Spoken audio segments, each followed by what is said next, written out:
Hello students, आपका जो chapter 12 मैंने विद्युत एक्सप्लेन इससे पहले वाले लेक्चर नंबर 1 में स्टार्ट किया हुआ था। विद्युत आवेश है ना, और उसके प्रकार बताए थे और उसका यही बताया था कि यहाँ पर आकर्षण कहाँ प्रतिकर्षण होता है।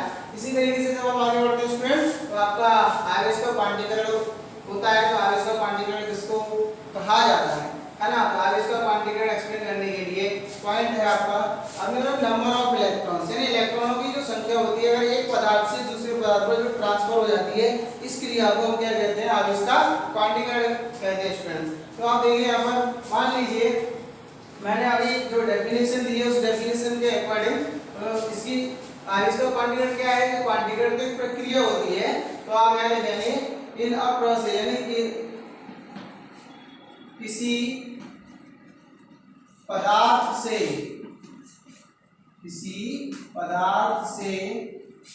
इलेक्ट्रॉनों की संख्या, किसी पदार्थ से इलेक्ट्रॉनों की संख्या दूसरे पदार्थ पर स्थानांतरित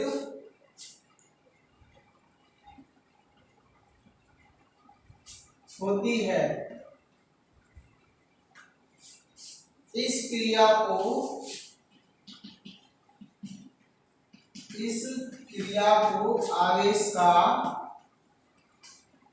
आवेश का क्वांटीकरण कहते हैं। आवेश का क्वांटीकरण कहते हैं। हेलो स्टूडेंट्स, तो अब आपको यहाँ से देखो कंफर्म हो रहा होगा, किसी पदार्थ से इलेक्ट्रॉनों की संख्या दूसरे पदार्थ पर स्थानांतरित होती है, इस क्रिया को आवेश का क्वांटीकरण कहते हैं। आपने देखा है जैसे नमक है, एग्जांपल में ले रहा हूँ नमक है ना। तो इसके लिए फॉर्मूला आपने पढ़ा हुआ है, केमिकल फॉर्मूला क्या होता है NaCl है ना। जब आप इसको ब्रेक करते हैं तो क्या बनता है Na positive plus Cl negative है ना। तो इसका मीन्स क्या है कि जो Na है सोडियम, इसको सोडियम क्लोराइड पढ़ते हैं ना, ये क्या है सोडियम क्लोराइड है। तो सोडियम क्लोराइड को जब ब्रेक किया तो क्या बना Na positive plus Cl negative बनता है। अब Na यहाँ पर देखिए Na का जो परमाणु क्रमांक होता है वो क्या होता है, जब हम इसका इलेक्ट्रॉनिक विन्यास करते हैं तो 2 8 1 होता है ना। Cl है, क्लोरीन के लिए क्या 17 होता है। जब हम इसको ब्रेक करते हैं तो क्या आता है 2 8 7। अब क्या है, इनको दोनों को जोड़ने के लिए नमक बनाना, सोडियम क्लोराइड बनाने के लिए क्या बनेगा NaCl बनाना है। NaCl कंबाइन होने के लिए क्या चाहिए, ये जो Na है ये इसको एक इलेक्ट्रॉन दे देगा। तो जब ये इलेक्ट्रॉन इस पर ट्रांसफर हो जाएगा तो क्या होगा Na पर एक पॉजिटिव आ जाएगा है ना, और यहाँ से क्या होगा एक इलेक्ट्रॉन हट जाएगा और इस पर चला जाएगा। जब ये इस पर चला जाएगा Cl पर तो क्या होगा Cl पर माइनस आ जाएगा, क्योंकि उसने ले लिया है। ठीक है, ले लिया है इसलिए क्या होगा, अब आप देखेंगे तो ये 2 8 8 हो जाएगा। आप देखें यहाँ से एक इलेक्ट्रॉन उसने ले लिया, तो लेने पर क्या होगा, अब ये माइग्रेट करके एक इलेक्ट्रॉन उधर चला गया। तो इस क्रिया को हम क्या बोलेंगे, आवेश का क्वांटीकरण कहेंगे। तो आवेश देखो इसमें अगर हम मान लेते हैं कि आवेश जो है इलेक्ट्रॉनों की संख्या, यदि इलेक्ट्रॉनों की संख्या या फिर यदि n इलेक्ट्रॉन एक पदार्थ से, n इलेक्ट्रॉन एक पदार्थ से दूसरे पर स्थानांतरित होते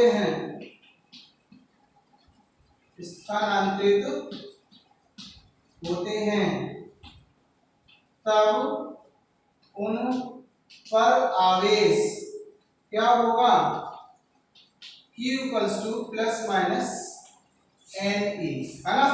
Q प्लस माइनस Ne। तो फॉर इसमें प्रोटॉन की बात करेंगे तो Q प्लस Ne होगा। ठीक है, अगर इलेक्ट्रॉन की बात करते हैं फॉर इलेक्ट्रॉन, तो इलेक्ट्रॉन में क्या हो जाएगा Q equals to minus n e. ठीक है, यहाँ पर n इलेक्ट्रॉनों की संख्या बताएगा और यहाँ पर n प्रोटॉनों की संख्या बताएगा, क्योंकि प्लस है तो प्रोटॉन होता है, माइनस है तो इलेक्ट्रॉन होता है। अब यहाँ पर जो E है, E क्या बता रहा है? E यहाँ पर यह बता रहा है इसमें जो है इलेक्ट्रॉन पर आवेश या फिर प्रोटॉन पर आवेश।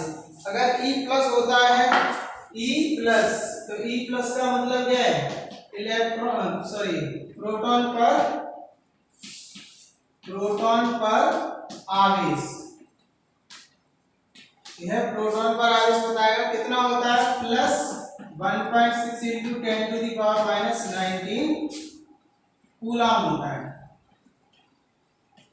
ना। ऐसे ही माइनस सी की बात करें तो ये क्या होगा? इलेक्ट्रॉन पर आवेश, इलेक्ट्रॉन पर आवेश। ठीक है स्टूडेंट्स, अब इलेक्ट्रॉन पर आवेश जो है कितना होगा? Minus 1.6 into 10 to the power minus 19 coulomb. ये इसका नेक्स्ट आवेश होगा। ठीक है, मतलब यहाँ पर ध्यान रखना है, प्रोटॉन पर प्लस होगा और इलेक्ट्रॉन पर माइनस होता है। ठीक है स्टूडेंट्स, अब आप देखिए इससे रिलेटेड आगे जब पढ़ते हैं तो पॉइंट आपका क्या बनेगा? ये तो आवेश का क्वांटीकरण की बात रही। इसी के बाद हम बात करते हैं विद्युत धारा की, जो हेडिंग होगी आपकी विद्युत धारा।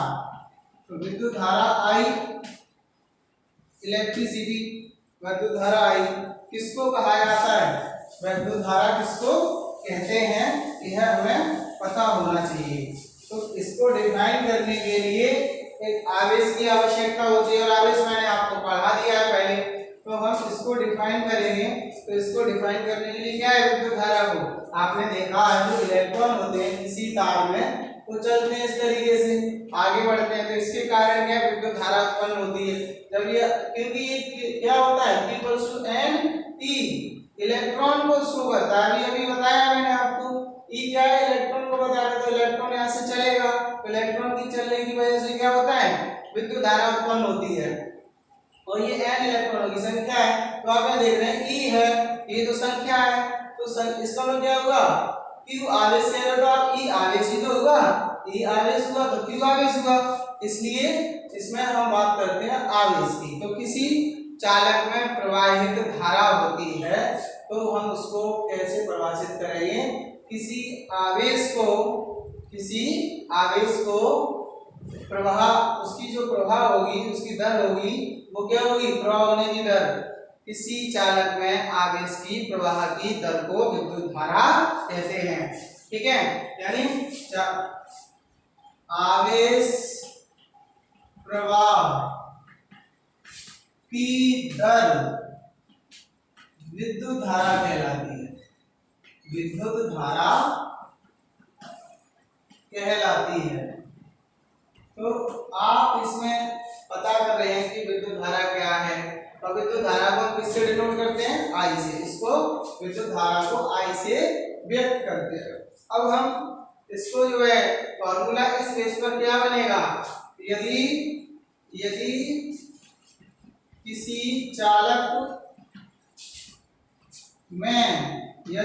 चालक में आवेश small q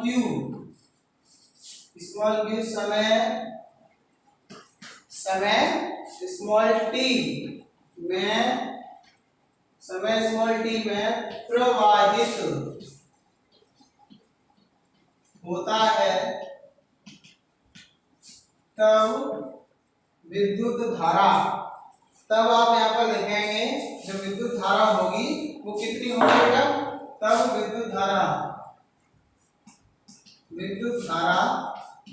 I equals to क्या होगा? Q upon T। आप कर रहे हैं यहाँ पर आवेश प्रवाह की दर कह दीजिए, या फिर समय के, वहां पर समय की बात होती है, तो आवेश ही रहा, समय ही रहा, तो फॉर्मूला क्या हो जाएगा? I equals to Q upon T, और I का जो मात्रक होता है वो क्या होता है? एम्पियर। ये SI मात्रक है, इस जगह पर क्या है? ये एम्पियर SI मात्रक है। अब आप यहाँ पर ये देख रहे हैं, यहाँ से I मतलब Q के कारण कारण विद्युत धारा उत्पन्न होती है। ठीक है, Q के कारण विद्युत धारा उत्पन्न होती है। इस वजह से अब आप आगे ये पॉइंट बनता है कि जो I डिपेंड कर रहा है, किस पर डिपेंड कर रहा है? Q पर। किस पर डिपेंड कर रहा है? Q पर। तो यहाँ से जो I का मात्रक आपने बता दिया, एम्पियर हो गया। ठीक है, इसी तरीके से हम ये देखते हैं कि एक वर्ड होता है, कुछ मुक्त इलेक्ट्रॉन होते हैं। मुक्त इलेक्ट्रॉन किसमें उपस्थित होते हैं? मुक्त इलेक्ट्रॉन किसमें उपस्थित होते हैं? जिस जगह पर एक कोई तार हो, जिसको मैं जूम कर दे रहा हूं, जूम वायर है ना, जूम वायर मतलब एक जूम कर देंगे वायर को तो इतना बड़ा हो जाएगा। अगर ये इलेक्ट्रोडायनामिक और एक होता है इलेक्ट्रोस्टैटिक वर्ड, स्थिर वैद्युतिकी बोलते हैं इसको। तो स्थिर वैद्युतिकी में क्या होगा? स्थिर वैद्युतिकी में क्या होगा? स्थिर वैद्युतिकी में जो इलेक्ट्रॉन होते हैं वो फ्री होते हैं, वो किसी भी दिशा में जाने के लिए स्वतंत्र होते हैं, है ना। तो इस तरीके से वो क्या है, ये इनको हम मुक्त इलेक्ट्रॉन बोलते हैं। तो ये आपका स्थिर वैद्युतिकी कहलाएगा। ये मुक्त इलेक्ट्रॉन को व्यक्त करेगा। तो जो मुक्त इलेक्ट्रॉन है ये किसी भी दिशा में जाने के लिए स्वतंत्र होते हैं, इसलिए इनको मुक्त इलेक्ट्रॉन बोलते हैं। कब स्थिर वैद्युतिकी कब पाया जाएगा? जब इसको किसी भी सेल से नहीं जोड़ा गया है तब। ठीक है, अगर हम जोड़ देते हैं तब इसकी स्थिति देखिए क्या हो जाएगी। अगर हम इसको जोड़ देते हैं तो इसकी पोजीशन क्या हो जाएगी? वो पोजीशन ये होगी, देखो इसको मैं बैटरी से सेल से जोड़ दे रहा हूँ। ये मैंने सेल कनेक्ट कर दिया है यहाँ पर। ठीक है, सेल कनेक्ट कर दिया है, ये प्लस माइनस हो गया है, यहाँ सेल ले लिया। इसमें से क्या है? विद्युत धारा जाएगी। तो विद्युत धारा इधर जाएगी तो क्या होगा? इसके जो मुक्त इलेक्ट्रॉन होंगे वो धारा की विपरीत दिशा में क्या करने लगेंगे?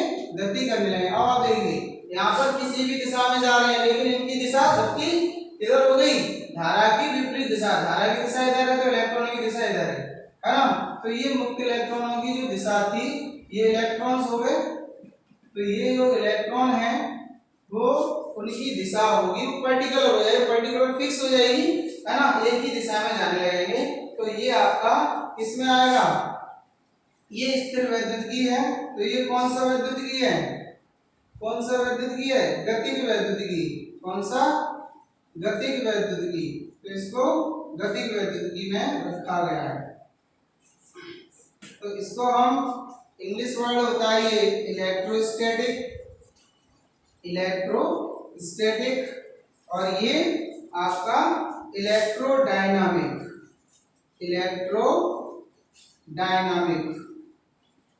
ठीक है स्टूडेंट्स, इसके बाद मैं नेक्स्ट पॉइंट पर पहुंचता हूं। ठीक है, तो वो पॉइंट क्या है? विद्युत विभव। वो पॉइंट क्या है? विद्युत विभव की तरफ चलते हैं। तो विद्युत विभव में क्या होगा? देखिए विद्युत विभव की बात करते हैं। तो विद्युत विभव डेफिनेशन ले लीजिए। विद्युत विभव का चिन्ह होता है V। ठीक है, विद्युत विभव का जो चिन्ह है, प्रतीक है, वो क्या है? V है। अब आप इसको आगे कैसे डिफाइन करेंगे, इसके बारे में सही डिटेल कैसे देंगे, या आप जो है इस टॉपिक को विद्युत विभव को हम डिफाइन करें। आपने देखा क्लास 9 में आपने कार्य पढ़ा है, कार्य ऊर्जा पढ़ा है ना। उसी कार्य की बात कर रहा हूँ, तो उस कार्य में क्या है? जैसे कोई एक परिपथ है, अगर परिपथ में आपने देखा एक अनंत बिंदु ले लिया, यहाँ से क्या है? हम किसी आवेश को, यहाँ से क्या है? हम किसी आवेश को, ये परिपथ की बात हो रही है, परिपथ, विद्युत परिपथ, यानी किसी परिपथ में अनंत से किसी बिंदु पर हम किसी आवेश को ला रहे हैं, तो इसको लाने में क्या है? कुछ काम करना पड़ेगा, है ना, कुछ वर्क करना पड़ेगा, कुछ कार्य करना पड़ेगा। तो ये कार्य हो गया, ये कार्य हो जाएगा यहाँ। तो कार्य W हो गया, आवेश Q हो जाएगा। ठीक है, कार्य W मतलब किसी आवेश को अनंत से किसी बिंदु तक, मान लीजिए यहाँ पर पॉइंट A है, के तक लाने में किया गया कार्य, है ना। तो किया गया कार्य, तो ये जो किया गया कार्य है वो, अब इन दोनों का हम अनुपात निकाल रहे हैं, यानी किया गया कार्य तथा उसी आवेश के अनुपात को क्या कहते हैं, विद्युत विभव कहते हैं। या फिर ऐसे भी कह सकते हैं, प्रति एकांक धन परीक्षण आवेश को एक बिंदु से दूसरे बिंदु तक ले जाने में या अनंत से किसी बिंदु तक ले जाने में किया गया कार्य विद्युत विभव कहलाता है। यानी कहने का मतलब ये होगा, एकांक प्रति एकांक आवेश को अनंत से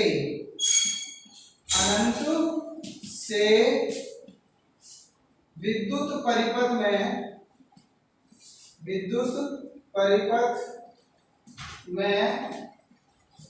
किसी बिंदु तक ले जाने में किए गए कार्य को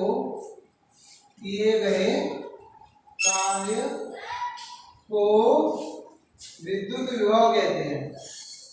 विद्युत विभव कहते हैं। ठीक है स्टूडेंट्स, कार्य को विद्युत विभव कहते हैं। ऐसी स्थिति में अब देखिए, प्रति एकांक आवेश को अनंत से विद्युत परिपथ में किसी बिंदु तक ले जाने में किया गया कार्य विद्युत विभव कहलाता है। आप ऐसे भी दे सकते हैं, मैंने क्या कहा था, अनंत। अब अनंत की बात हो रही है, यानी किसी बिंदु आवेश को अनंत से किसी बिंदु तक परिपथ में किसी बिंदु तक लाने में किया गया कार्य तथा उस आवेश के अनुपात को विद्युत विभव कहते हैं। तो ठीक है, इसके अकॉर्डिंग क्या बन जाएगा, ये V = W/Q। W/Q अनुपात को लोग किया गया कार्य तथा आवेश के अनुपात का मतलब बट्टे होता है, अपॉन होता है, W/Q हो जाएगा। ठीक है, V = W/Q। ठीक है, तो ये फॉर्मूला बन जाएगा। W का मात्रक क्या होता है, जूल होता है, SI मात्रक, और Q का क्या होता है, कूलाम। तो ये कूलाम हो गया, तो ये जूल और ये कूलाम। तो हम जूल पर कूलाम बोलते हैं, और करके इसको वोल्ट भी इसका क्या है, दूसरा नाम है, वोल्ट। ठीक है, एक्चुअली क्या है, जो साइंटिस्ट वोल्टा थे उन्होंने दिया हुआ था। हम विभव को वोल्टेज भी बोलते हैं, क्या बोलते हैं, वोल्टेज। आप भी वोल्टेज सुना होगा, आप वोल्टेज ज्यादा बोलते हो, है ना। तो ये वोल्टेज है इसमें, तो वोल्टेज वर्ड या फिर विद्युत विभव, बात है कि अगर वोल्टेज की परिभाषा कहे तब भी यही है, विद्युत विभव की परिभाषा कहे तब भी यही है। ये इसका मात्रक होता है। अब हम इसकी जो बात करते हैं विद्युत विभवांतर की, तो विद्युत विभवांतर क्या होता है, विद्युत विभवांतर को हम जो है डेफिनेशन किस तरीके से डिफाइन करेंगे, तो विद्युत ये विभव है और विभवांतर देंगे, तो विभवांतर में सिर्फ थोड़ा सा अंतर होता है, बाकी का डेफिनेशन तो सेम होता है, यही डेफिनेशन होती है। अब वहां विभवांतर वर्ड लग गया, अंतर लग गया, विभवांतर। ठीक है, तो विभवांतर डेल्टा लगा दो और V। ठीक है, डेल्टा अंतर को शो करता है। अब इसमें क्या है, जैसे कोई परिपथ है, उस परिपथ में दो बिंदु है, एक A है और एक दूसरा B है। तो हमने क्या किया, इस यहाँ पर बिंदु B पर आवेश रखा हुआ है, इस आवेश को हम यहाँ ले जा रहे हैं। ठीक है, यानी किसी विद्युत परिपथ में किसी आवेश को एक बिंदु से दूसरे बिंदु तक ले जाते हैं, तो उसमें जो किया गया कार्य होता है वो उन दोनों के अनुपात के बराबर होता है। तो डेल्टा V = क्या हो जाएगा, W/Q। और डेल्टा V का मतलब होता है, यहाँ पर जो विभव होगा V मान लीजिए, और यहाँ पर जो विभव होगा वो VA। अब हम क्या करेंगे, इन दोनों विभव में जो अंतर निकाल लेते हैं, तो डेल्टा V क्या बताने लगता है, VB - VA, है ना। तो ये अंतर शो कर रहा है, तो डेल्टा V = क्या हो जाएगा, VB - VA। और डेल्टा V की वैल्यू क्या है, W/Q। तो यहाँ पर भी क्या है, इसको भी हम जूल प्रति कूलाम इसका मात्रक देंगे, सब कुछ वही है, या फिर वोल्ट कहेंगे, है ना, ये भी वही है। और मैंने जो डेफिनेशन बताई थी आपको, डेफिनेशन में ऐसे भी दे सकते हैं, बहुत छोटी डेफिनेशन है। अब देखिए आपने इसमें जो है ए पॉइंट लिया है, बी पॉइंट लिया है, यहाँ पर बी भी था, यहाँ बी ए था, ठीक है। ये विद्युत परिपथ की बात है, विद्युत परिपथ में 2 बिंदु लिए हैं, तो क्या है, विद्युत परिपथ में किन्हीं 2 बिंदुओं के बीच के विभव को, विद्युत परिपथ में, विद्युत परिपथ में किन्हीं दो बिंदुओं के बीच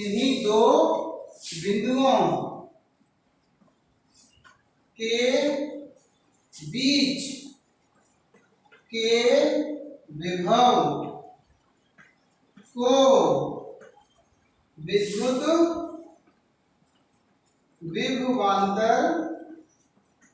विद्युत विभवांतर कहते हैं। तो आप देखिए डेफिनेशन में इसमें और उसमें ज्यादा कोई अंतर नहीं होता, बस ये है कि यहाँ पर उनके बीच का जो विभव है उसको हमने डायरेक्ट बोल दिया। आप इस डेफिनेशन को भी दे सकते हो, उस डेफिनेशन को भी दे सकते हो, ये उनका फॉर्मूला हो गया, ये मात्रा हो गया, सब कुछ सेम होता है, ठीक है। ये आपका विद्युत विभव तथा विद्युत विभवांतर है। That's all.